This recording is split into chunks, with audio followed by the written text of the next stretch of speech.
대표님, 정책자금 선정돼서 돈 나오면 마음대로 써도 되는 건가요? 어떤 정책자금을 말씀을 하시는지 우선 구분을 해주셔야 될 것 같고요. 정책자금은 뭐 이렇게 사업화 자금도 있고, 그 다음에 뭐 대출도 있을 것이고, 그 다음에 R&D 정부 지원금도 있을 건데, R&D 지원금 같은 경우에는 마음대로 못 쓰죠. 왜냐하면 마음대로 쓰면 다 환수되거든요. 100%다 뱉어내야 된다. 이거는 이제 명심을 하셔야 되고, 마음대로 사업비를 써도 되나요? 이거를 물어보시는 것 같아요. 근데 안 돼요. 그냥 무조건 안 돼요. 라고 말씀드릴 수밖에 없고, 쓰고 싶으면 쓰세요. 그 대신 뱉어내면 돼요. 뱉어내면 되기 때문에 내가 쓰고 싶으면 마음대로 써라. 뱉어낼 생각이 있다면 마음대로 쓰셔도 된다. 그렇게 말씀을 드리고 싶고, R&D 자금 같은 경우에는 사업비가 다 항목별로 정해져 있어요. 인건비, 그 다음에 뭐 재료비, 시험 성적비, 뭐 특허비, 여러 가지 비용으로 쓸 수가 있는데, 이게 이제 정해진 금액에 따라서 정확하게 자금이 집행이 돼야 되는 부분이기 때문에 내가 애인이 생겨서 내가 가방을 사줘야 되겠다. 개인 돈으로 사세요. 뭐 이런 분도 계세요. 뭐 이런 말까지는 안 하려고 했는데, 세컨드가 있어. 그래서 이분한테 내가 샤넬 가방을 주고 싶어. 근데 내 돈으로 주는 건 또 아까워. 그래서 어떻게 해가지고 R&D 자금을 탔어. 이 돈으로 어떻게 돌려막기 해가지고 뒷구멍으로 돈을 타서 샤넬 가방을 선물해주고 그 분간 아름다운 여행을 즐기는, 뭐 이런 거를 이제 상상하시고 돈을 받는 기업들도 있다고는 알고 있습니다. 근데 결국에는 다 뽀록 나고 결국에는 다 환수돼요. R&D 자금은 환수는 100%다 전액 환수 곱하기 가학적인 퍼센테이지가 같이 붙습니다. 가령 예를 들면 5억을 지원받았다. 그러면 5억 곱하기 뭐 150%, 200% 뭐 이런 그게 있어요. 규칙에 대한 부분이 따로 있는데, 그렇게 그 뱉어내는 부분이 너무나도 크다 보니까 결국에는 기업이 파산하게 됩니다. 애인한테 잘 보이고 싶어서 가방 사주고 좋은 데 가서 크루즈 여행하고 해외 여행하고 밥 먹고 놀고 자빠져 놀고 다 했는데 결국에는 파산이야. 그럼 어떻게 되겠어요? 그 여자는 돈 보고 만난 거니까 안녕 잘 있어 떠나겠죠. 그렇게 자금을 사용하실 생각을 하시면 안 되고, 정확하게 연구개발비는 항목에 의해서만 집행할 수 있다. 그리고 사적으로 이용할 수 없다. 그리고 중요한 거는 노트북 살 수 있어요. 컴퓨터 살 수 있어요. 뭐 이런 식으로 말을 하는 컨설팅 회사들도 있고, 또 물론 그거를 살 수 있는 것도 어느 정도 있긴 한데, 저는 적어도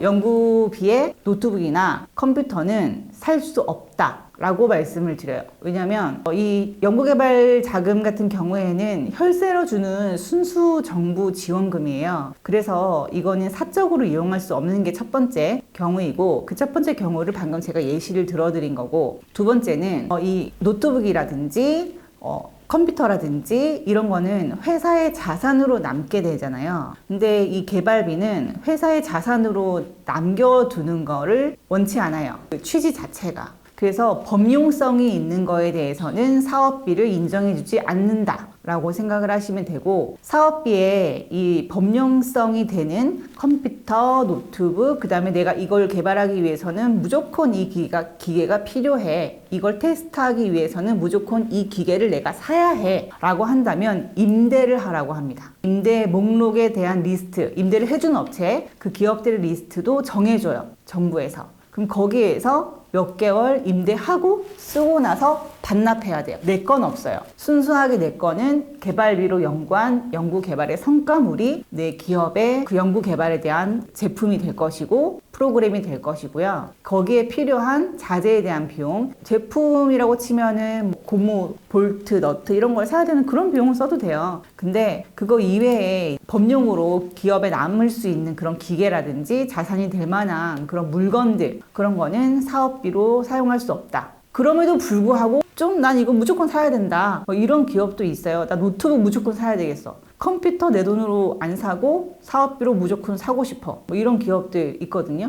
그런 기업을 컨설팅을 하게 되면 말은 해줘요. 대표님 이거 사업비에서 삭감될 수도 있습니다. 오케이 좋다. 삭감되더라도 나는 한번 해보고 싶다. 그러면 그냥 하는 거예요. 근데 결론은 담당 간사가 사업비에서 삭감시킨다. 그러면은 삭감되는 거고, 아주 좋은 친절한 담당 간사를 만나면 간혹 가다가 열에 2명 정도는 이거를 사업비로 인정받는 기업들도 있기는 해요. 근데 안전적으로 가려면 사업비나 뭐 이런 부분에 있어서 노트북이라든지 컴퓨터 이런 것들은 사업비에 구성하지 않는 게 좋기 때문에 그 부분은 저희가 말씀을 드릴 수 있고요. 솔직히 얘기를 해서 사업비를 승인해 주는 거는 담당 간사의 재량이 조금 있어요. 있는데 그거를 뭐 뒷돈 주고 뭐 어떻게 찔러 넣어서 이렇게 돈 좀 주고 뭐 이거 안 되거든요. 근데 그게 된다고 그러는 분들이 되게 많아요. 내가 아는 담당 간사 있는데 찔러가지고 어떻게 좀 이렇게 해볼게. 만나게 해주세요.